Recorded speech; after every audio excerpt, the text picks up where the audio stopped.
우리 구약 성경 해설 아모스서 참고하시기 바랍니다. 아모스서는 지난번 말씀드린 것처럼 구약의 야고보서에 해당이 될 정도로 기독교 윤리에 대한, 문화관에 대한 아주 중요한 원리를 소개하고 있다라고 말씀을 드렸습니다. 오늘 우리 시대에 십계명을 무시하는, 우리 기독교의 황금률인 바로 이 십계명을 무시하는 무율법주의, 십계명 무시주의, 구약 폐기주의, 또 한편으로는 율법주의, 또 지나치게 십계명을 엄격하게 섭리적 배려 없이 극단적인 문자적인 형태로 이렇게 지키려고 하는 그러한 오늘날 세대주의와 같은 극단적 문자주의, 또 극단적 율법주의, 또 하이퍼 칼비니즘, 하이퍼 청교도와 같은 또 이러한 지나친 또 이러한 문자적 그러한 또 십계명의 극단적 강조들을 또 항상 주의해야 된다라고 말씀을 드렸습니다. 이렇게 아모스서는 우리에게 기독교 윤리가 어떠해야 되는지, 또 기독교 윤리란 어떤 그 토대 위에서 작동하는 것인지, 그래서 우리는 율법의 삼용법이라고 하는 십계명을 우리 신앙의 규범, 삶의 규범, 칭의의 조건은 아닐지라도 삶의 규범, 신앙의 이러한 또 생활의 규범으로 삼는 도덕 율법으로 이해하는 그러한 율법의 삼용법이라고 하는 아주 소중한 윤리적 틀을 갖고 있다라고 말씀을 드렸습니다. 이 기독교 윤리란 칭의와 성화의 관계에서처럼 윤리는 매우 중요합니다. 그러나 그 윤리를 지나치게 강조하게 될 때 자칫 칭의론을 훼손하게 되는 또 이러한 실수가 역사 속에서 하이퍼 칼비니즘이라든가 회중파 청교도들에 의해서 많이 발생됐다는 사실을 명심하셔야 됩니다. 신비주의, 세대주의, 이런 경건주의는 기독교 윤리를 무시합니다. 오직 경건한 이러한 체험만 강조합니다. 또 거꾸로 자유주의, 이러한 정치신학, 사회복음, 이러한 세속적 이러한 개혁을 강조하는 자유주의 신학은 윤리를 극단적으로 강조를 합니다. 죄에서 구원받는 이런 부분에 대해서는 관심 없고 독재에서 해방이 되고 가난에서 해방이 되고 여성의 인권이 해방이 되는 이러한 사회정의와 인권에만 집착합니다. 윤리를 너무 극단적으로 강조합니다. 또 그런데 이렇게 회중파의 이러한 분들도 성결교, 이러한 성결과 거룩을 지나치게 윤리를 강조하는 또 이러한 교단에서는 윤리를 너무 세게 강조하다가 결국 그 윤리로 마치 칭의를 보증하려고 하는 이러한 잘못된 또 지나친 성화와 윤리의 극단적 강조 때문에 은혜로 믿음으로 구원받는다라고 하는 칭의가 훼손이 되는 또 이런 일이 벌어집니다. 그래서 칭의와 성화를 균형 있게 잘 유지한다는 게 이렇게 어렵습니다. 그래서 칭의는 근거요, 원인이요, 성화는 그 열매라는 것입니다. 증거라는 것입니다. 이러한 순서를 논리적으로 잘 지켜야 되고, 칭의와 성화는 동전의 양면처럼 항상 함께 또 하나님이 주시는 복이다라는 것, 이러한 칭의를 근거와 원인으로서 잘 강조하면서 그 위에서 성화의 이러한 윤리적 열매들을 또 우리가 맺어져 가도록 성도들을 독려하고 권면해야 된다는 것. 그러나 아무리 그렇다 할지라도 그 윤리는 우리가 죽을 때까지 성장시켜가는 거기 때문에 단순간에 또 몇 년 안에 너무 지나치게 완전한 성화로 완전한 기독교 윤리를 얻어내려고 하면서 성도들을 너무 지나치게 엄격하게 등을 떠밀고 또 목회자도 제대로 지키지 못하는 그런 규범들을 성도들에게 너무 극단적으로 강요하면서 윤리의 완전성을 얻어내려고 하는 이러한 극단적 윤리 중심은 또 칭의를 훼손하게 되는, 대놓고 칭의를 훼손하지는 않습니다. 그러나 결국 점점 윤리가 강조가 되면서 칭의가 축소되어지는, 우회적으로 간접적으로 결국 칭의를 훼손하는 이런 형태가 됩니다. 직접적으로 칭의를 훼손하는 거나 간접적으로 칭의를 훼손하는 거나 결국 칭의를 훼손하는 것은 결과면에서 마찬가지입니다. 그래서 오직 믿음으로 은혜로 구원받는다라고 하는, 오직 그리스도의 희생으로 우리가 구원받는다라고 하는 이신칭의를 잘 지켜내면서 그 위에서 성화적 책망을 또 성화적 권면을 해나가는 것, 이것이 우리 정통 장로교회의 윤리론이라는 것을 지난번 깊이 있게 먼저 소개를 드렸습니다. 자, 그럼 이제 아모스 구조에 대해서 함께 다뤄가 봅니다. 책을 읽어가면서 소개합니다. 아모스, 히브리어로도 아모스 이렇게 발음이 되고 영어도 그냥 소리 나는 대로 다 표현했습니다. 짐을 짊어지는 자 이런 표현이고요. 연대를 보게 되면 대략 그 호세아와 아모스, 요엘 이러한 9세기, 8세기에 이렇게 같이 서 있는 선지자인 것을 알 수가 있습니다. 저자 아모스, 저자의 직업은 드고아 지역의 양치기, 목동입니다. 그래서 아주 독특한 이러한 신분을 갖고 있습니다. 대부분 이렇게 또 선지자 중에 이사야는 왕족 출신입니다. 그리고 또 예레미야는 제사장의 그러한 또 이러한 레위 지파의 또 이러한 성격을 갖고 있습니다. 이렇게 상당히 이렇게 신분이 높은 사람들이 이렇게 선지자로 이렇게 많이 부름을 받는데, 요 아모스는 목동이에요. 그래서 아모스서는 어떻겠습니까? 그 글이 굉장히 평이하고 쉽고 부드럽고 그러면서도 또 아주 중요한 교리를 이렇게 담아내는, 아모스서라든가 이렇게 고위층처럼 고급 이런 언어를 표현하기보다는 아주 일상 서민들이 쓰는 구약에서도 좀 더 쉬운 그러한 히브리어를 구사하면서 이렇게 문장을 표현해 나갑니다.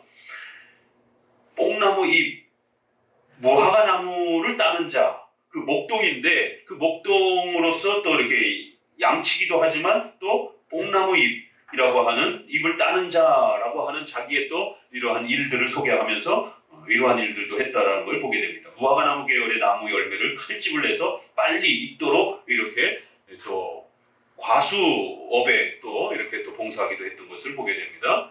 기록 연대는 BC 760년에서 750년대의 정도이고, 활동 연대는 이제 여로보암 2세에 사역한 것으로 소개합니다. 주 활동 무대는 북이스라엘입니다. 그러면 여로보암 2세, 우리 조금 전에 얼마 전에 많이 다뤘죠? 호세아서. 바로 그 호세아서가 여로보암 2세 때 사역했던 선지자예요. 그러면 아모스서도 동시대에 사역한 걸 볼 수가 있습니다. 그래서 북이스라엘은 이렇게 하나님께서 호세아도 보내주셨고 아모스도 보냅니다. 이게 선지자가 혼자만 활동하는 게 아닙니다. 여러 선지자들이 이렇게 동시적으로 또 많이 활동한 때도 있고 혼자 사역할 때도 있고 이렇습니다. 주로 북이스라엘을 책망하는 그런 내용들이 많습니다. 주제는 하나님의 공의, 여호와의 날, 죄의 심판, 기독교 윤리와 문화관, 사회적 정의, 구약의 성화론, 이런 내용들을 담고 있습니다. 핵심 내용은 아모스서는 하나님의 정의를 선포하여 기독교 윤리를 강조한다. 우상 숭배와 제사적 문제보다는 사회적 정의와 윤리적 부패를 지적하여 구약의 성화론을 완성했다. 그래서 제사에 대한 이런 이야기들은 많지 않아요. 북이스라엘은 안정과 번영을 누리면 누릴수록 이 부요함 때문에 더욱더 신앙의 배교와 불의들을 쌓았다. 번영은 단순히 하나님의 축복으로 평가할 것이 아니라 잘못된 방법으로 이룩한 부요함은 오히려 타락의 원인이 될 수 있음을 깊이 있게 지적하여 기복주의 신앙의 위험을 지적한다. 또한 신앙과 윤리, 칭의와 성화를 분리하는 이원론적 신앙의 위험성을 비판하고 있다. 오늘날도 지금 우리 한국교회가 기복주의 때문에 얼마나 많은 도전을 받고 있습니까? 그러한 상황에서 이 아모스는 오늘 한국교회에 주는 아주 큰 울림이 있습니다. 3편의 설교와 5개의 환상으로 이루어져 있어요. 모두 기독교 윤리의 부패를 지적합니다. 특히 간음과 같은 성적 타락의 심각함과 가난한 자들을 압제하고 괴롭히는 수많은 형태들을 지적하며 이 모든 것들이 물질적 번영에서 온다고 지적하여 기복주의를 철저하게 비판합니다. 그러다 보니까 까딱도 잘못하면 부를 소유하는 그 자체를 죄악시 취급하는 또 금욕주의적으로 읽어낼 수도 있어요. 그래서 성경은 아주 균형 있게 읽어야 된다는 겁니다. 비록 부를 책망한다 할지라도 그것은 악한 방법으로 부를 이루는 걸 책망하는 것이지 합법적인 방법으로 부를 읽어가는 것까지 책망하는 건 아니에요. 결국 윤리적 타락은 신앙의 타락을 불러오며 신앙의 타락은 윤리적 타락을 불러온다. 아모스서는 신앙생활에서 윤리의 중요성을 새롭게 강조하여 윤리와 신앙의 관계성을 정립했다. 아모스서가 이렇게 윤리에 관심을 가진 것은 사회적 불의 요소들이 종교의 타락과 깊이 연결되어 있다라고 판단했기 때문이다. 윤리는 이렇게 신앙과 깊이 연결되어 있다는 겁니다. 칭의와 성화는 분리할 수 없다는 것이죠. 그래서 그는 신앙을 회복하고 백성과 나라를 구하기 위한 방법은 반드시 사회적 정의와 윤리의 회복에 있다고 써였습니다. 왜냐하면 하나님의 공의를 지키는 것이 나라의 안전을 지키는 길이라고 생각했기 때문입니다. 아모스는 정의의 회복을 촉구해서 천대받는 빈민들을 위로하고 격려하며 억압받는 백성들을 변호하여 상실된 인간성을 회복시키고자 했습니다. 그리고 권력과 탐욕에 눈이 먼 지도자들을 규탄하여 나라의 미래를 바르게 설계할 수 있도록 했습니다. 부정한 관리, 사치한 부자들에게 더 이상 탐욕과 불의를 행치 않도록 했습니다. 이처럼 그는 윤리와 윤리의 관계성을 예배와 윤리의 관계성을 소개하여 사회적 정의, 기독교 윤리의 가치를 확립해 주었습니다. 핵심 구절을 같이 한번 읽어봅니다. 아모스 3장 6절 읽습니다. 성읍에서 나팔을 불게 되고야 읽어요. 백성이 두려워하지 아니하겠으며 여호와의 시키심이 아니하고야 재앙이 어찌 성읍에 임하겠느냐. 모든 재앙이 하나님으로부터 온다. 이 하나님의 허용적 작정, 죄의 이러한 역사, 하나님이 또 이러한 재앙을 내리시는 이러한 작정과 섭리에 있어서 이런 하나님의 악에 대한 통치, 이 재앙이 여호와의 시키심이 아니고서야 이러한 일들이 어떻게 일어나겠느냐. 참 놀라운 표현입니다. 4장 13절 가시겠습니다. 대저 산들을 지으며 바람을 창조하며 자기 뜻을 사람에게 보이며 아침을 어둡게 하며 땅의 높은 데를 밟는 자는 그 이름이 만군의 하나님 여호와니라. 바람을 창조하고 자신의 뜻을 사람에게 그렇게 영향력을 끼치시는 이 작정과 섭리, 하나님의 창조주로서의 이러한 아주 강력한 심판권. 5장 18절 화 있을진저 여호와의 날을 사모하는 자여 너희가 어찌하여 여호와의 날을 사모하느냐. 그 날은 어둠이요 빛이 아니니라. 화 있을진저 정죄와 저주를 선언하는 심판. 5장 24절 오직 공법을 물같이 정의를 하수같이 흘릴지로다. 6장 12절 읽습니다. 말들이 어찌 바위 위에 달리겠으며 소가 어찌 거기 밭 갈겠느냐. 그런데 너희는 공법을 쓸개로 변하며 정의의 열매를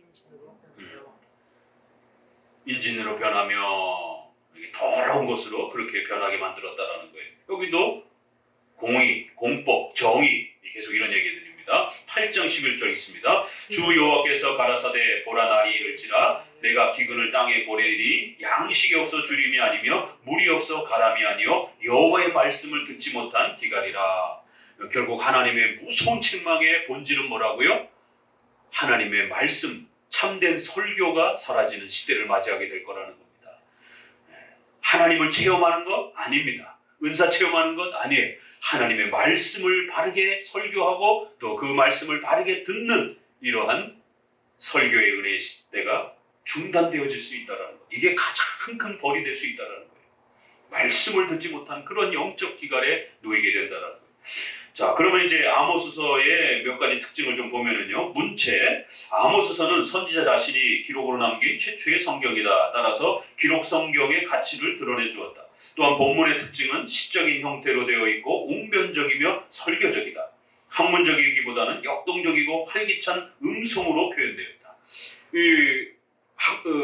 목동이기 때문에 이렇게 그러한 학문적 용어를 쓰기보다는 이게 설교적 표현을 쓰는 거예요. 그래서 그러다 보니까 약간 세련미는 좀 떨어져도 논리적인 그런 그 표현은 떨어져도 굉장히 역동적이고 아주 그 웅변적인 그러한 강한 그러한 표현들이 이 아모스서를 통해서 읽을 수 있습니다. 세부적 특징은 다음과 같습니다. 첫 번째로 다양한 운율을 사용하고 있는데 그 중에서도 가장 특이한 것은 슬픈 애가적인 운율을 사용했다는 점이다. 애가적인 운율은 불길한 예감을 불러일으키고 음악적인 감성을 일으켜 두려운 마음을 더욱 고조시킨다. 이 시편이 운율로 되어 있잖아요. 이렇게 곡조가 이렇게 리듬감이 있는, 그러니까 그런 거를 선지서도 사용을 했어요. 선지서 안에도 이렇게 시편과 같은 그런 리듬을 타는 그런 표현들이 많습니다. 막 책망하고 저주를 선언하고 막 이럴 때는 좀 더 이렇게 리드미컬하게 앞 글자를 맞춘다든지 뒷 글자를 맞춘든지, 우리가 노래 가사에서 뭐 그걸 뭐라 그러죠? 그 라임이라 그래요. 그걸 뭐라 그래요? 그렇게 뒤에 이렇게 비슷한 표현을 계속 반복하면서 이렇게 후렴구를 이렇게 암송하도록 이렇게 강하게 이렇게 어떤 그 뇌에 자극을 주는 이제 그런 게 온율적 그 힘입니다. 그러한 표현들이 아모스서에 상당히 많습니다. 두 번째로 아모스의 시적 표현들은 매우 간결하고 설득력을 지닌 것들이어서 다른 예언자들이 따를 수 없는 역동성과 열정을 보여준다. 화 있을지로다, 저주를 받아라, 이런 선언들. 세 번째, 그의 예언서에서 특정한 말들이 반복적으로 나타나며 비유와 수사학적인 질문, 감탄사 등을 표현하여 언어의 생동감을 드러낸다.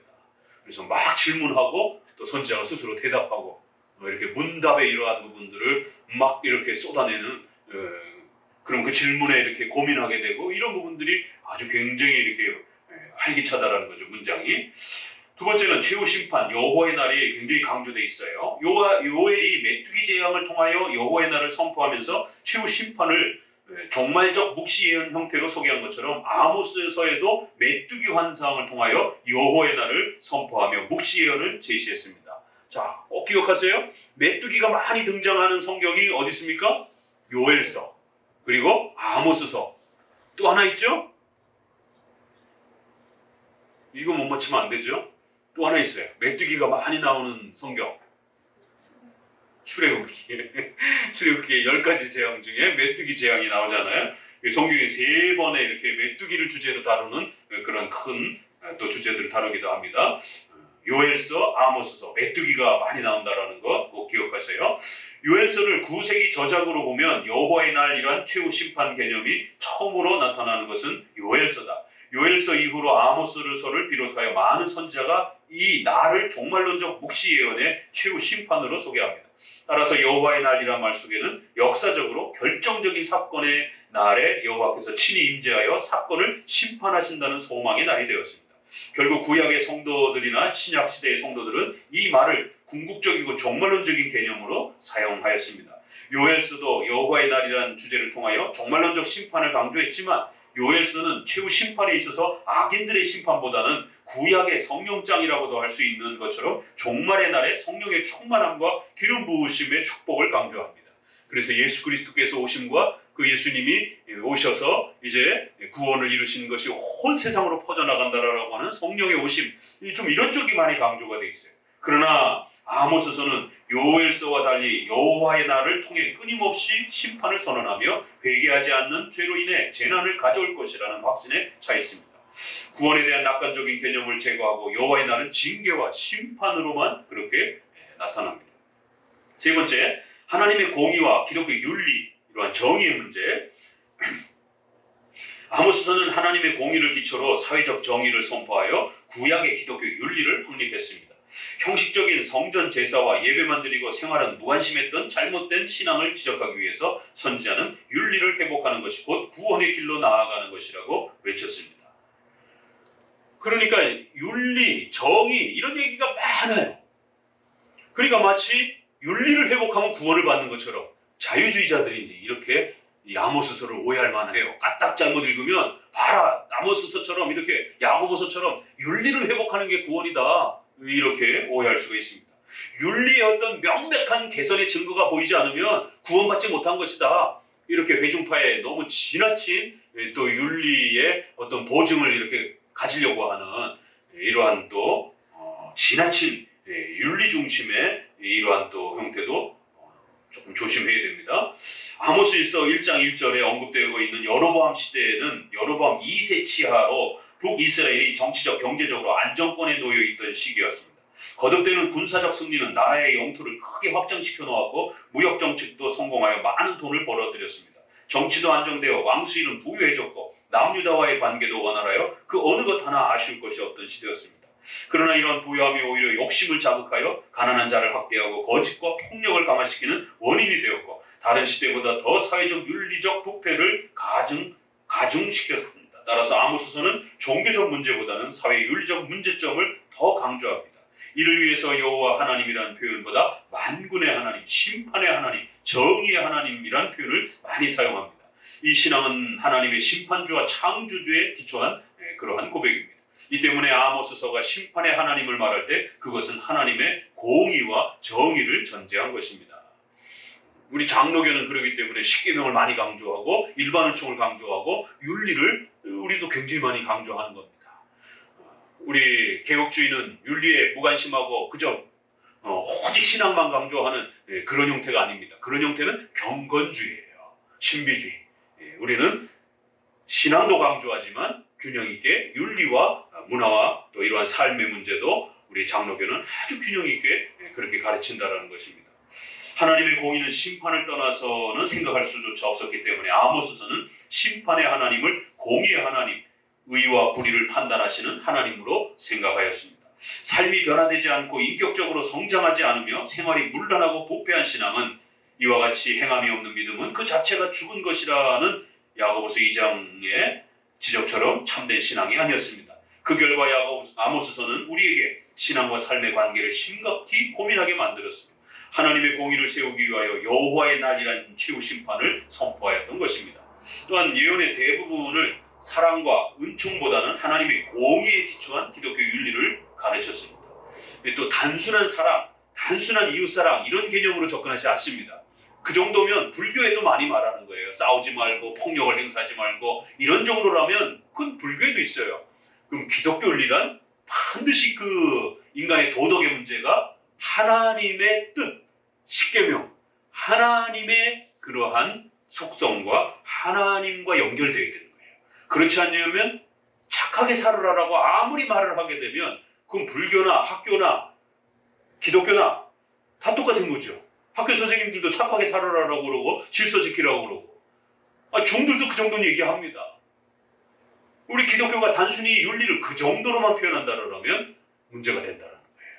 그래서 더 아모스서는 단순한 사랑과 이런 면보다는 하나님의 공의와 연결된 그러한 사랑과 이런 윤리를 또 연결하면서 기독교적 윤리, 십계명적 윤리, 하나님께서 원하시는 윤리 이런 개념을 소개하는 것이.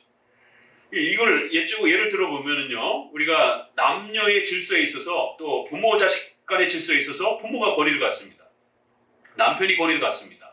보편적인 5계명에서. 그런데 남편이 불신자예요. 그래서 아내를 교회를 못 나가게 합니다. 아이들을 교회를 못 나가게 합니다. 그럼 순종해야 되나요? 안 됩니다. 순종하면 안 됩니다. 그럴 때는 첫째 판 1계명부터 4계명이 더 앞서야 되는 거예요. 우선적 원리. 그래서 아무리 남편의 부모의 명령이라 할지라도 거역하고 교회를 오셔야 되는 거죠. 이 일반 윤리하고 다른 겁니다.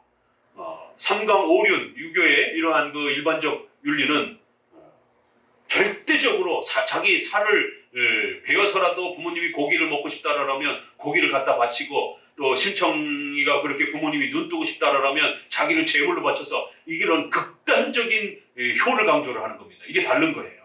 자녀를 인격적으로 인정하지 않고 자녀를 독립된 그런 인격체로 인정하지 않고 부모를 위한 그러한 도구처럼 그렇게 부모를 위해서 절대적으로 희생을 해야 되는 목숨을 바쳐서 부모에게 효를 해야 되는 이러한 극단적 효를 강조하는 방식입니다. 이런 게 다른 거예요.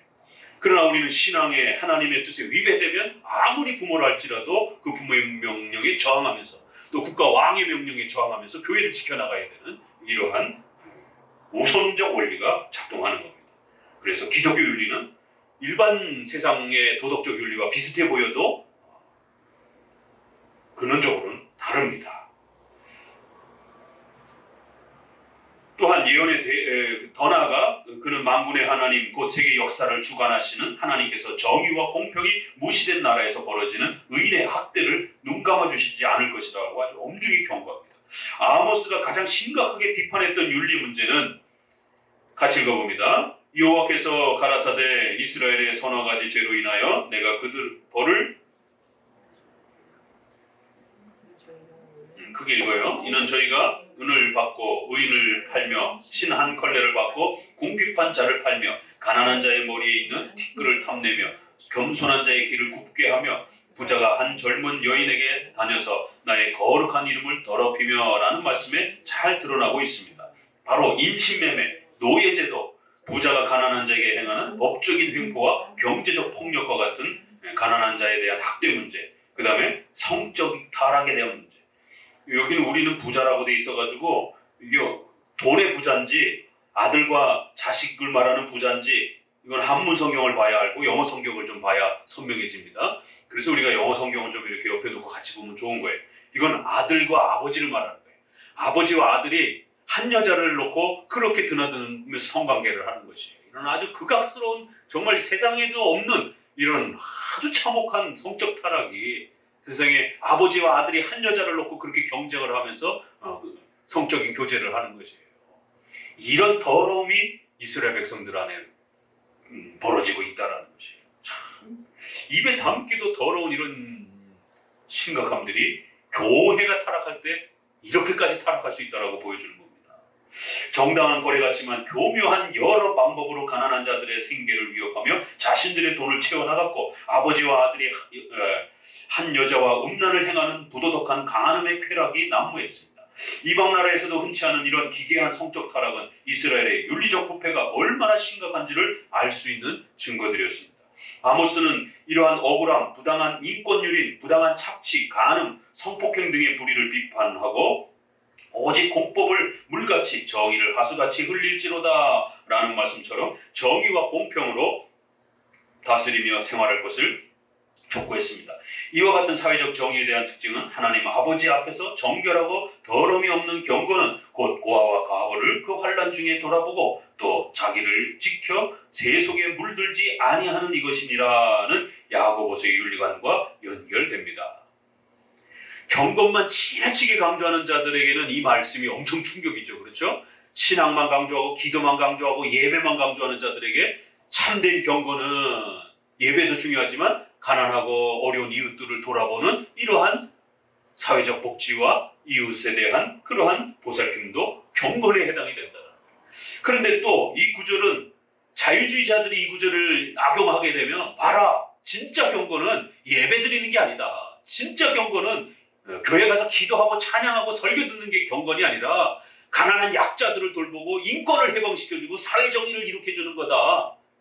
이런 식으로 또 이 구절을 악용할 수가 있어요. 이게 참 성경은 이렇게 귀에 걸면 귀걸이, 코에 걸면 코걸이, 자기 식대로 이렇게 써먹는다라는 거죠. 악한 자들이 전체 문맥의 흐름을 따라서 읽어야 되는 것이에요.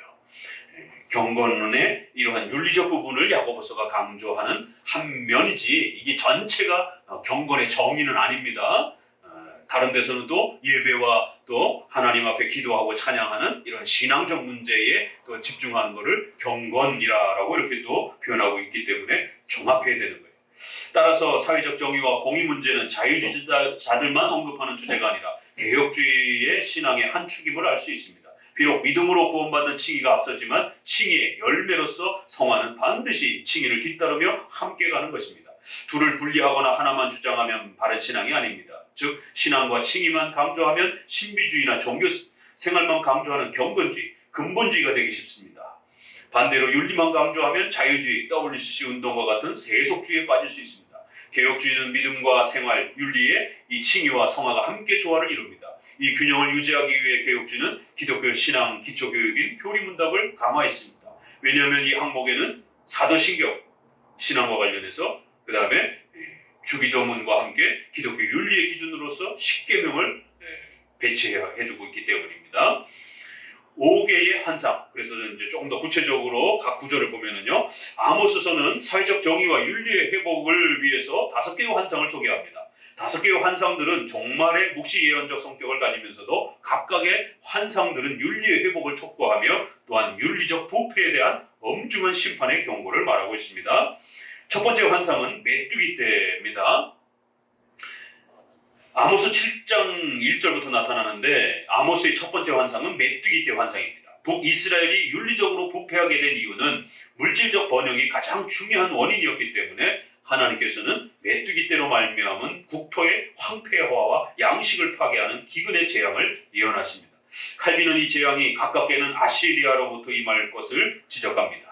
전쟁을 통해서 첫 번째 재앙의 선고에 대해서 선지자가 국류를 요청하자 하나님께서는 용서하시고 기회를 한 번 더 주셨습니다.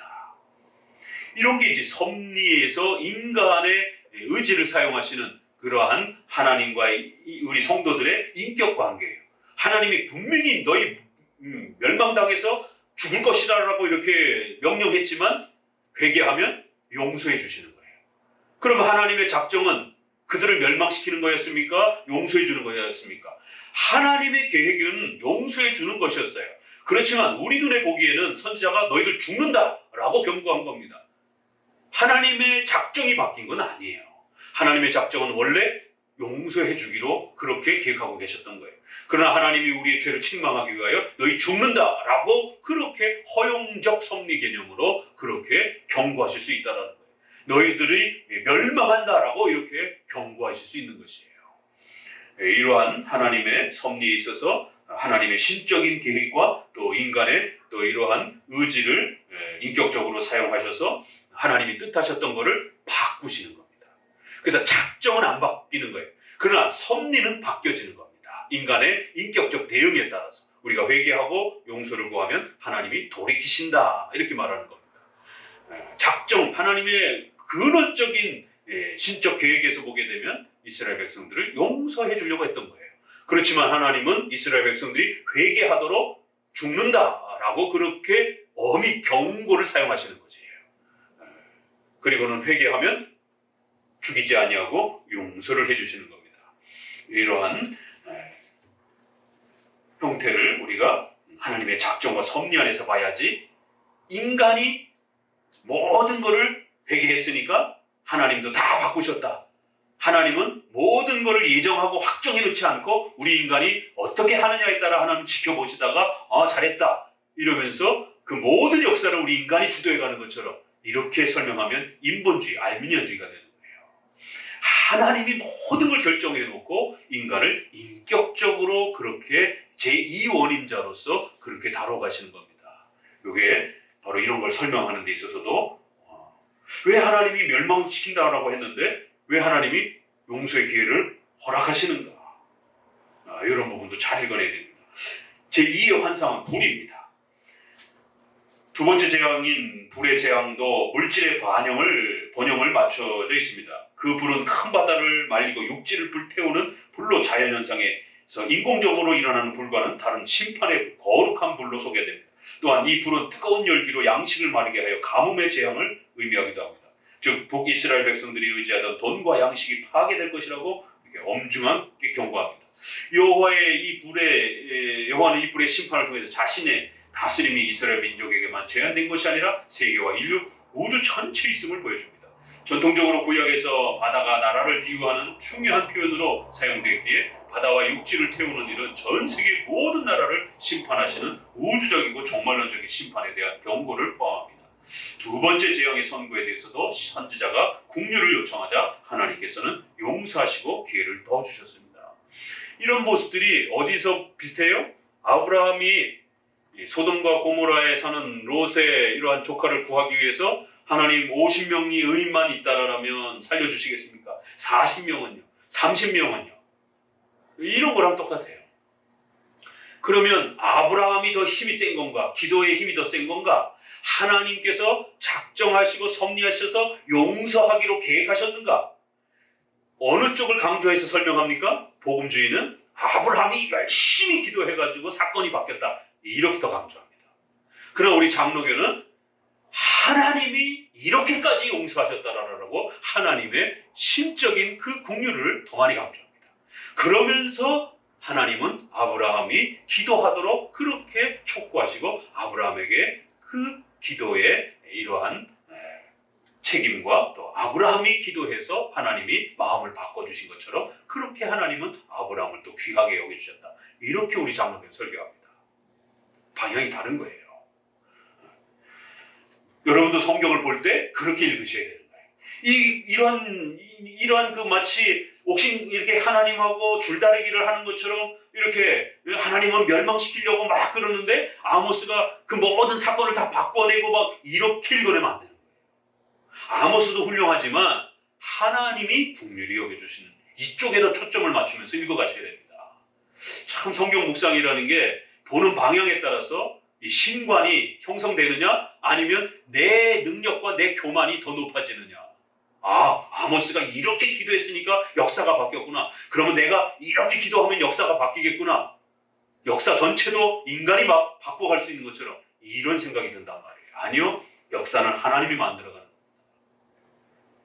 그리고는 우리를 긍휼히 여겨주셔서 우리의 그 부족하고 연약한 기도조차도 하나님은 마치 우리가 기도해서 바뀐 것처럼 그렇게 우리를 칭찬해 주시는 것이에요.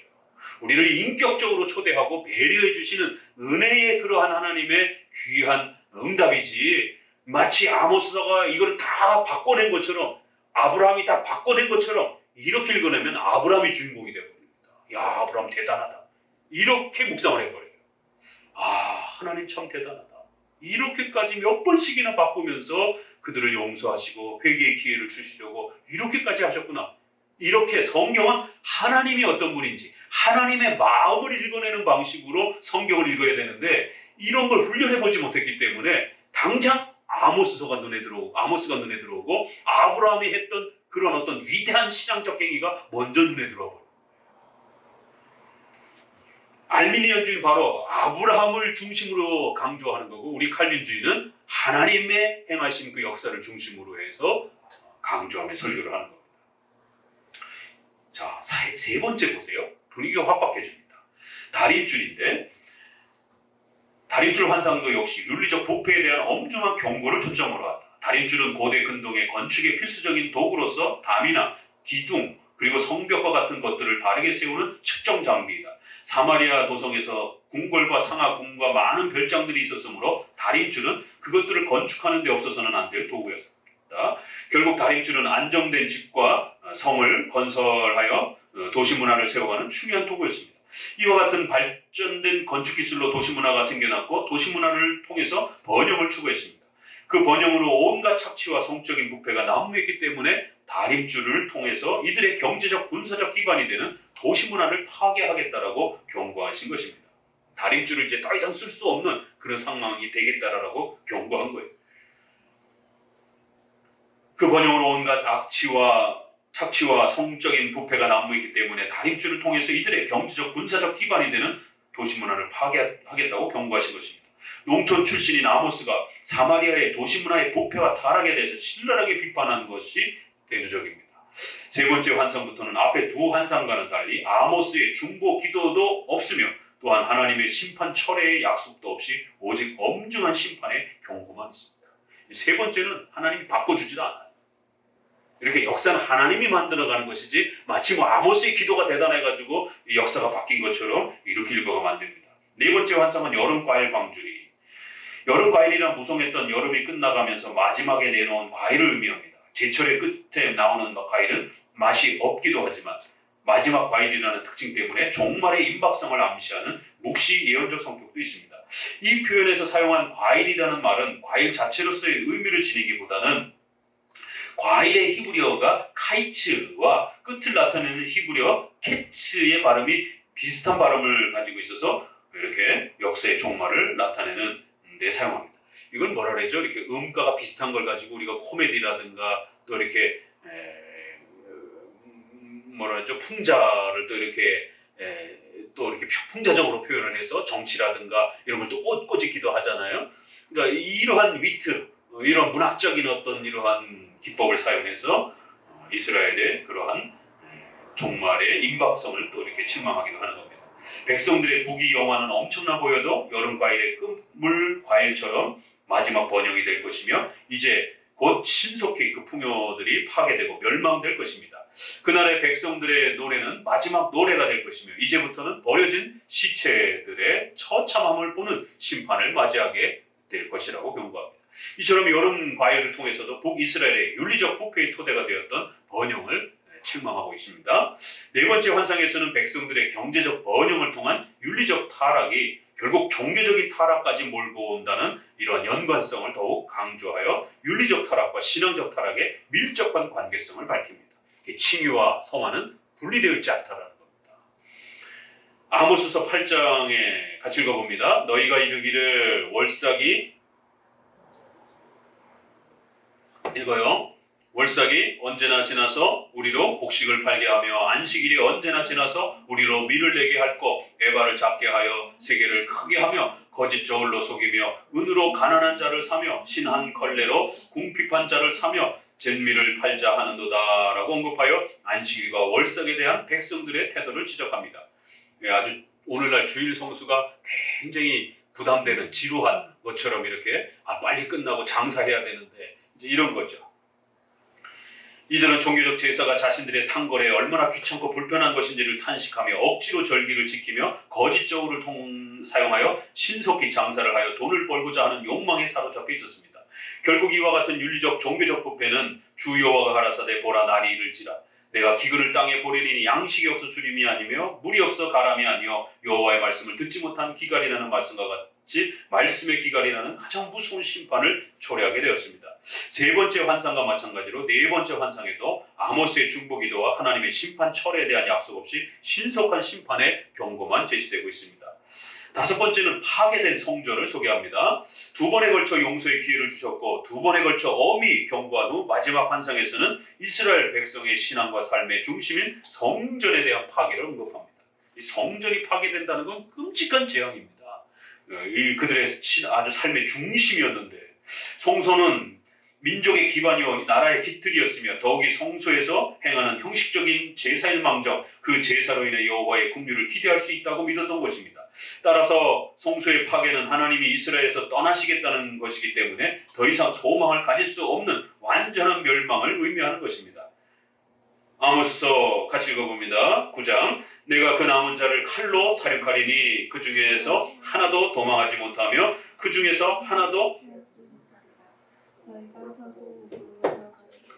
내가 손이 거기서 취하여 낼 것이요 하늘로 올라갈지라도 내가 거기서 취하여 내려올 것이며 라고 경고하며 이스라엘의 신앙과 부패한 삶에 대한 엄중한 심판을 선언합니다. 또한 바다 밑에 숨어도 뱀을 명하여 물게 하고 땅을 녹게 만드시며 물이 넘침으로 전멸시킬 것이라고 경고하여 윤리적 부패에 대한 하나님의 불쾌감을 드러내셨습니다. 따라서 사회적 불의, 불법, 탐욕, 착취, 성적 타락 등을 통해 시작된 종교적 타락은 구약신앙의 핵심인 성전까지 잃게 만듭니다. 이렇게 이런 것이 아주 중요한 핵심 내용입니다. 자, 그럼 전체를 먼저 한번 살펴보면은요, 본문 구조에서는 주변 나라에 대한 심판이 이렇게 먼저 1, 2장으로 소개합니다. 아모스의 특징은 유다나 이스라엘로 시작하지 않고 주변 나라의 죄와 심판을 먼저 선언하는 것이 특징입니다. 아모스서는 하나님의 통치와 주권을 우주적이며 전 세계적인 것으로 확대하여 하나님의 심판자와 창조주 되심을 선언합니다. 다메섹, 블레셋, 두로, 에돔, 암몬, 모압, 유다, 이스라엘 순으로 8개 국가의 죄와 심판을 쏟아냅니다. 특히 서너 가지 죄로 인하여 내가 그 벌을 돌이키지 아니하리라는 표현을 반복적인 후렴구로 사용하여 하나님의 심판에 대한 의지를 강화시킵니다. 각 나라의 죄의 내용은 다음과 같습니다. 다메섹은 길르앗을 핍박한 죄, 길르앗은 이스라엘 백성을 말하는 거예요. 블레셋은 이스라엘을 에돔에 넘긴 죄, 두로는 포로를 에돔에 넘긴 죄, 에돔은 형제인 이스라엘을 더 핍박한 죄, 암몬은 길르앗을 잔인하게 핍박한 죄, 모압은 에돔의 왕의 뼈를 불사른 죄, 유다는 율법을 거스른 죄, 이스라엘은 뇌물을 받고 가난한 자를 핍박한 것과 성적 타락의 죄 등입니다. 이상과 같이 8개 나라의 죄들은 한결같이 종교적인 것보다는 윤리적인 생활에 대한 비판에 초점이 맞춰져 있습니다. 우리가 대선지서에서 또 보면 이방 나라들을 심판해요. 그럴 때는 이제 그들의 윤리적 죄도 책망하지만 그들의 불신앙도 이렇게 더 많이 또 책망하기도 하는데 아모스서는 주로 윤리에 초점이 맞춰져 있어요. 전체 주제인 하나님의 공의에 맞춰 사회적 정의와 윤리의 부패를 전면에 강조하며 각 나라의 부패한 삶의 문제점을 책망합니다. 자, 3장에서 6장을 보면 이제 북이스라엘의 죄가 집중됩니다. 세 편의 설교 형태로 이스라엘의 윤리적 죄를 좀 더 자세하게 경고하고 있습니다. 특히 이스라엘 자손들아 여호와께서 너희를 쳐서 이르시는 이 말씀을 들으라. 사마리아 산에 거하는 바산 암소들아. 이렇게 이스라엘 족속아 애가로 지은 말을 들으라. 이 말씀을 들으라 하며 상대방을 강력하게 불러 세우는 이걸 도노법, 이렇게 명령해서 불러내는 이러한 걸 도노법이라 해요. 강조적 부름이라는 겁니다. 이리 와라 이스라엘아 들으라. 우리가 이사야에서도 보게 되면 내 백성아 들으라 이런 표현들, 대체 하나님의 경고에 귀를 기울이도록 촉구합니다. 자, 첫 번째 설교는 윤리적 죄의 내용이 초점입니다. 즉 이스라엘이 하나님께 받은 선택이라는 은혜의 특권의 남용, 궁궐에서의 포악과 부녀자에 대한 겁탈, 궁궐의 사치, 나태함, 윤리적인 포악함, 우상 숭배 등이 소개됩니다. 주로 가난한 자들에 대한 압제와 물질적 부로 인한 사치와 성적 타락이 핵심적인 죄들입니다. 오늘날 우리 동성애 문제라든가 이런 성적인 타락에 대한 이런 부분들을 아모스서를 읽으면서 정말 하나님 앞에 깊이 두려움을 느껴야 됩니다. 더더구나 이런 진보 계열에 있는 NCC 계열에 있는 이러한 목회자들이 앞다투어서 그런 동성애를 강조하고 그걸 인권이라고 차별금지법을 또 만들자라고 목소리를 높이고, 참 이 시대나 오늘 우리 시대나 이러한 종교 지도자들의 이런 부패와 타락들, 성적인 이러한 타락을 도덕이라고 이렇게 인권이라고 이렇게 주장하는 이러한 포악스러움들, 특히 사자가 부르짖은즉 누가 두려워하지 아니하겠느냐, 여호와께서 말씀하신즉 누가 예언하지 아니하겠느냐라는 말씀처럼 부정적 수사 의문문을 9차례나 이렇게 질문함으로 죄에 대한 경각심을 강조합니다. 이렇게 의문문으로 묻지 아니하고 부정의문문으로 물으면 이거 해서 되겠느냐 이러면 더 세집니다.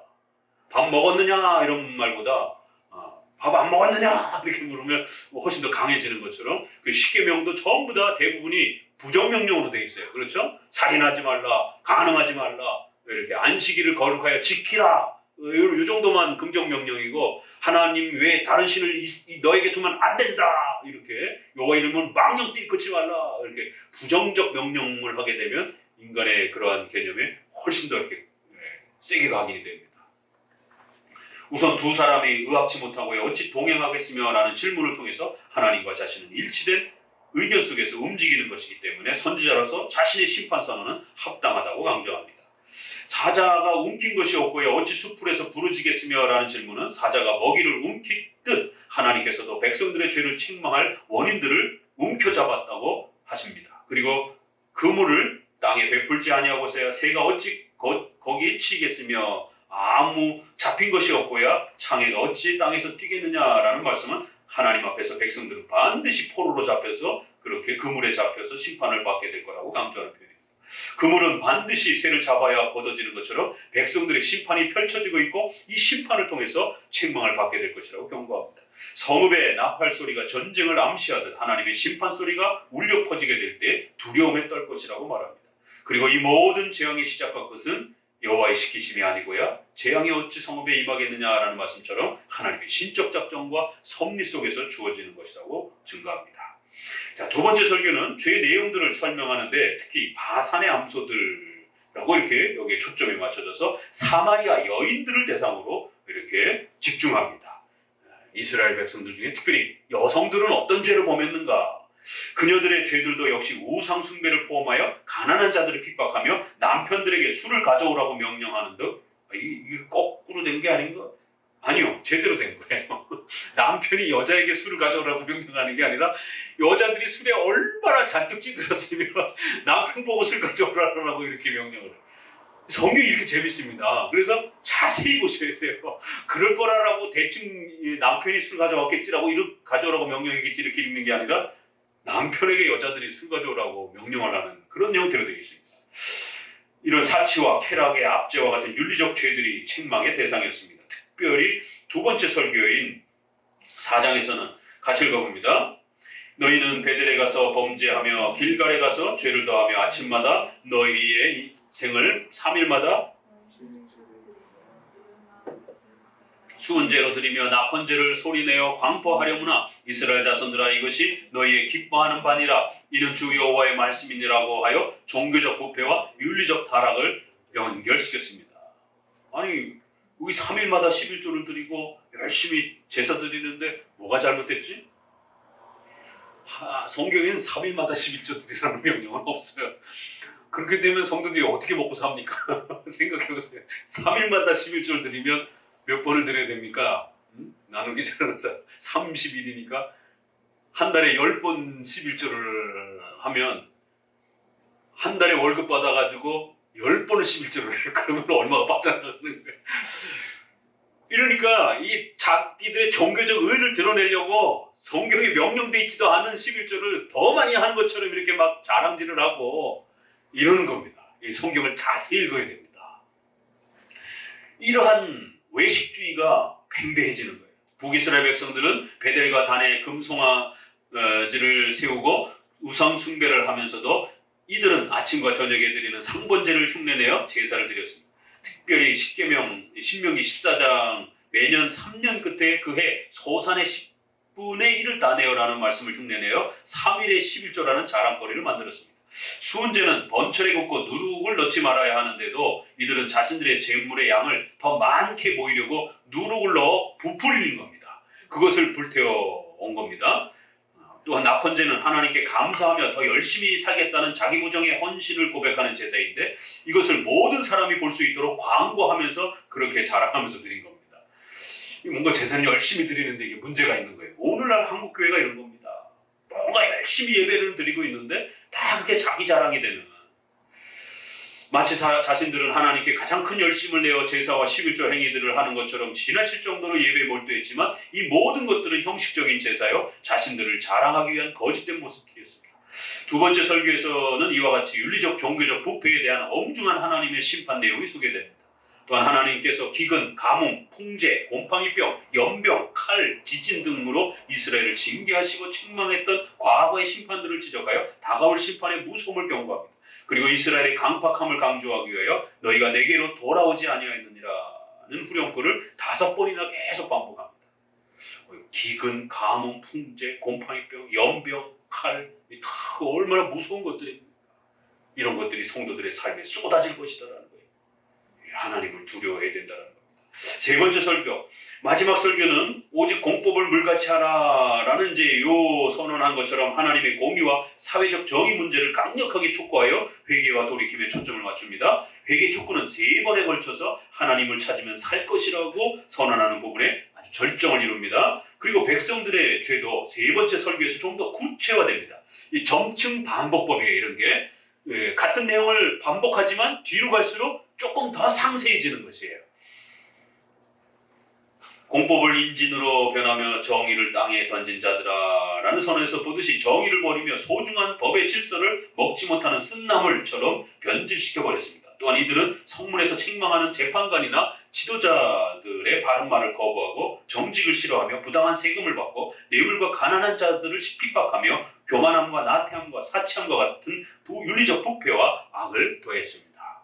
결국 이와 같은 윤리적 부패들은 너희가 내게 번제나 소제를 드릴지라도 내가 받지 아니할 것이요 너희 살진 희생의 화목제도 내가 돌아보지 아니하리라. 구약의 가장 무서운 말입니다. 내가 너희의 제사를 받지 않겠다. 너희의 기도를 받지 않겠다. 이사야서에도 너희가 많이 기도할지라도 하나님 안 받으시겠다. 너희가 아무리 찬양을 많이 해도 안 받으시겠다. 그냥 양으로 승부를 거는 게 아닙니다. 올바르게 성경적 예배, 또 윤리적인 이러한 올바른 회복을 회복해 가면서 하나님 앞에 예배 드릴 때 그 예배가 진정한 예배지 양만 많이 드린다라고 해서 그렇게 하나님이 받으시는 게 아니라는 거예요. 번제나 소제를 너희가 드릴지라도 받지 않겠다라는 거예요.